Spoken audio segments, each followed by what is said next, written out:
ऐसे परम महाभागवत ध्रुव जी हुए। इन्हीं ध्रुव जी के वंश में राजा अंग हुए। अंग बहुत धर्मात्मा थे, पर इनका बेटा हुआ बैन। बैन जब राजा बना तो इसने सनातन धर्म पर ही बैन लगा दिया। बोले न यष्टव्यम न दातव्यम न धोतव्यम दोजा कुचित। मेरे राज्य में कोई यज्ञ नहीं कर सकता, कोई पूजा पाठ नहीं कर सकता। क्यों नहीं कर सकता? बोले क्योंकि ईश्वर कोई नहीं होता। ये सब फालतू की बातें हैं। भगवान कहीं कुछ नहीं है। ये पंडा पुजारियों ने अपने को पुजवाने के चक्कर में भगवान की कल्पना कर रखी है। इसलिए सनातन धर्म डेंगू है, मलेरिया है, इसको खत्म करो। सख्त प्रतिबंध लगा दिया सनातन धर्म की समस्त कर्मों पर। और उस बैन के खानदानी आज तक इस देश में पैदा होते चले। संतों ने सत्याग्रह किया, बैन को शांति से समझाने की कोशिश करी। सुनो राजन, आप अपनी राजनीति करो, हमारे धर्म के मामले में तुम बाधा मत डालो। तो महात्माओं से नाराज होकर बैन बोला, को यज्ञ पुरुषो नाम यत्र वो भक्ति रीदृषि। कौन है वो भगवान जिनमें तुम इतनी श्रद्धा दिखाते हो? बताओ, आज तक किसी ने ईश्वर को देखा? जो दिखाई नहीं पड़ता तुम उसकी पूजा करते हो। अरे राजा के ही रोम रोम में सारे देवी देवता निवास करते हैं महात्माओं। इसलिए राजा ही भगवान होता है, राजा ही ईश्वर होता है। ऐसा प्रवचन देने लगा महात्माओं को। अब महात्माओं का भयंकर मूड खराब। महात्मा लोग तो सबको सब प्रकार से समझाना जानते हैं।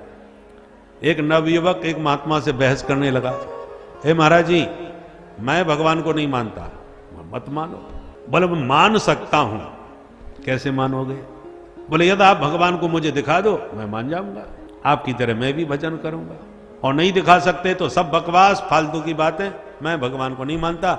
हम वैज्ञानिक युग के विद्यार्थी हैं, प्रैक्टिकल पर विश्वास करते हैं, कपोल कल्पनाओं पर नहीं। महात्मा बोले बच्चा, हर वस्तु पकड़ के दिखाने वाली नहीं होती। ईश्वर की मैंने इतने वर्षों तक उपासना की है तो मुझे उसका अनुभव हुआ है। उस ईश्वर को मैं तुझे 1 मिनट में पकड़ के कहां से दिखा दूंगा भाई? तू साधना करेगा तो तुझे उसकी अनुभूति होगी। बोले सब बकवास है ही नहीं तो दिखाओगे कहां से? जो चीज होगी वही तो दिखेगी, पर ईश्वर है ही नहीं, तुम दिखाओगे कहां से? बाबा को क्रोध आ गया, मारा थप्पड़ जोर से। वो बालक एकदम बिगड़ गया, महाराज जी आपने मुझे थप्पड़ कैसे मारा? तुरंत महात्मा हंस के बोले, मार दिया तो क्या हो गया? अरे क्या हो गया? इतनी जोर से थप्पड़ मारा है, पता है कितनी जोर का दर्द हो रहा है? पूरा शरीर झन्ना गया। बाबा बोले दर्द हो रहा है? हाँ होगा नहीं। बोले बेटा बताना कहां हो रहा है, कहां है तेरा दर्द? बोले हाँ जहां थप्पड़ मारा वहां। बोले मुझे तो गाल ही गाल दिख रहा है, दर्द तो नहीं दिख रहा। बेटा जब तक हम भी वैज्ञानिक युग के बाबा जी हैं, हम भी प्रैक्टिकल पर ही विश्वास करते हैं तेरी तरह। जब तक तू मुझे दर्द दिखाएगा नहीं तब तक तेरे कहने से मैं कैसे मान जाऊं तुझे दर्द हो रहा है? झूठ बोल रहा है। अरे बाबा दर्द भी कोई दिखाने वाली चीज होती है क्या? बाबा बोले इतनी देर से मैं भी तो तुझे यही समझा रहा था। तुझे थप्पड़ लगा, दर्द तुझे हुआ, तू कह रहा है कि मुझे दर्द है तो मैं मान लेता हूं कि दर्द होगा। ऐसे ही इतने वर्षों की साधना से जिस ईश्वर की अनुभूति हुई वो मैं कह रहा हूं, तू मान सके तो मान ले, न मानना है तो तू प्रैक्टिकल करके देख ले। पर ईश्वर पकड़ के दिखाने वाली चीज थोड़ी है जो पकड़ के तुझे दिखा दूं 1 मिनट में। हजारों वर्षों तक लोग तपस्या करके तब उसे मुश्किल से एक झलक पाते हैं, और तुझे 1 मिनट में पकड़ के मैं दिखा दूं तब तू मानेगा? अरे ईश्वर को तो छोड़ दो। कोई कहे कि मैं प्रधानमंत्री को नहीं मानता, मैंने आज तक नहीं देखा, मैं तो गांव देहात का रहने वाला हूं, तुम लोग कपोल कर्मा करते हो, प्रधानमंत्री कोई नहीं। और मैं मान सकता हूं प्रधानमंत्री को, यदि मुझे तुम पकड़ के लाके दिखा दो।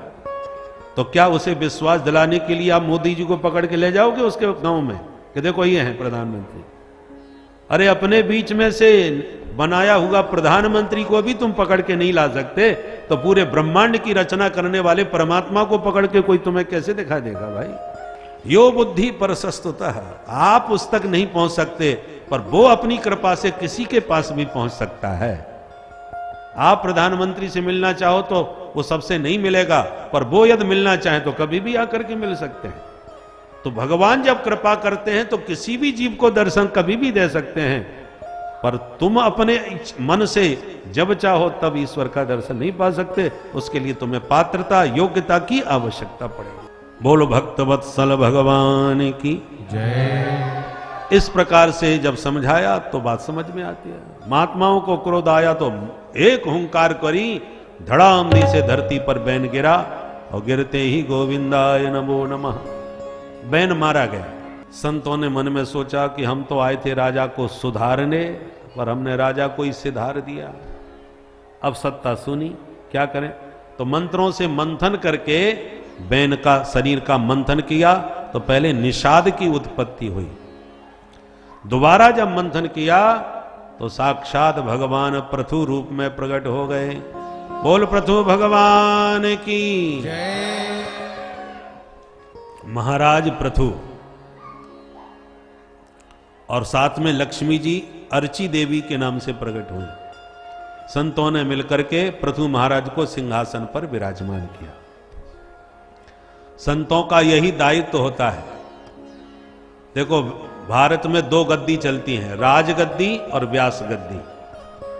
राजगद्दी जब दिशाहीन हो जाती है, मनमुखी आचरण करने लगती है, धर्म विरुद्ध राजा का व्यवहार होने लगता है, तब व्यास गद्दी का कर्तव्य है राज सत्ता का दोहन संशोधन करे, शोधन करे।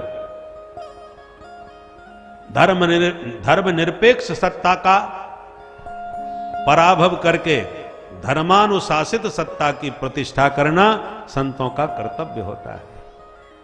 इसलिए बैन की सत्ता कैसी थी? धर्मनिरपेक्ष, और सनातन धर्म को हानि पहुंचाने वाला ही सच्चा धर्मनिरपेक्षी समझा जाता है। और किसने धर्म की आप चर्चा करो, कोई खतरा नहीं है। सनातन धर्म की चर्चा करने पर संविधान संकट में पड़ जाता है। ऐसी मानसिकता हो गई। धर्मनिरपेक्षता की यह परिभाषा बन चुकी थी। केवल सनातन धर्म की बात मत करो, बस। ऐसी धर्मनिरपेक्षता को संतों ने जब संकल्प लिया तो उखाड़ के फेंक दी धर्म सत्ता, धर्म विरुद्ध राजनीति को एकदम जड़ से उखाड़ करके रसातल में पहुंचा दिया और धर्मानुशासित सत्ता को राजगद्दी में प्रतिष्ठित किया। तब भी संतों ने किया और अब भी संतों का वही संकल्प सिद्ध हो गया। धर्म सत्ता की जब प्रतिष्ठा हुई तो राम मंदिर की भी स्थापना हो गई, 370 धारा भी हट गई और बहुत सी समस्याएं जो ज्वलंत भारत को विकराल बनकर के खाई जा रही थी, वो धीरे धीरे करके सब दूर होते। ये थोड़ी सी समस्या और 2-4 बची हैं, वो भी समय रहते निश्चित रूप से शुद्ध होंगी। तो संतों का संकल्प कुछ भी कर सकता है। इसलिए व्यास गद्दी का कर्तव्य है, जब राजगद्दी दिशाहीन हो तो राजगद्दी का शोधन करे, और राजगद्दी का भी कर्तव्य है जब व्यास गद्दी धर्म दिशाहीन हो जाए तो राज सत्ता को भी व्यास गद्दी का शोधन करना चाहिए। दोनों गद्दी का महत्वपूर्ण है और आज वर्तमान में दोनों गद्दी ही प्रभावित होती जा रही है। ध्यान दीजिए, आप इस देश में बिना पढ़े लिखे, बिना कुछ डिग्री लिए चपरासी भी नहीं बन पाओगे। चपरासी बनने के लिए भी आपको कुछ डिग्री चाहिए, प्रमाण पत्र देना पड़ेगा, तब चपरासी बनोगे इस देश में। परंतु एक व्यास गद्दी है और दूसरी राजगद्दी है। इस गद्दी पर आपको कोई प्रमाण पत्र देने की जरूरत नहीं, कोई भी आकर के कभी भी आसन जमा सकता है। 5 कक्षा पास की भी जरूरत नहीं है। आजकल व्यास गद्दी पर बैठे हुए धर्मोपदेशक भी अंगूठा छाप हो सकते हैं और राज सत्ता पर बैठने वाले भी अंगूठा छाप हो सकते हैं। दोनों ही गद्दियां विकृत होती जा रही हैं, इसलिए भारत दिशाहीन हो रहा था। आज दोनों के शोधन की आवश्यकता है। राजगद्दी का शोधन जैसे हुआ, ऐसे व्यास गद्दी का भी शोधन बहुत आवश्यक है। मनमानी ढंग से जो मर्जी आवे लोग अपने मनमुखी बातें करने लगते हैं। अरे इसका नाम व्यास गद्दी क्यों है? जो व्यास जी ने लिखा है वही निरूपण करने का हमको अधिकार है, अपने मनमुखी बातें करने का कोई अधिकार नहीं है। इसलिए व्यास गद्दी पर जो अनर्गल प्रलाप करें उनको टोकना, रोकना, समझाना आप सबका भी कर्तव्य है। शास्त्र सम्मत चर्चा व्यास गद्दी से हो और राष्ट्र के हित की बात राज सत्ता से हो। दोनों गद्दियों के शोधन की वर्तमान में बहुत आवश्यकता है। बोलो भक्तवत्सल भगवान की।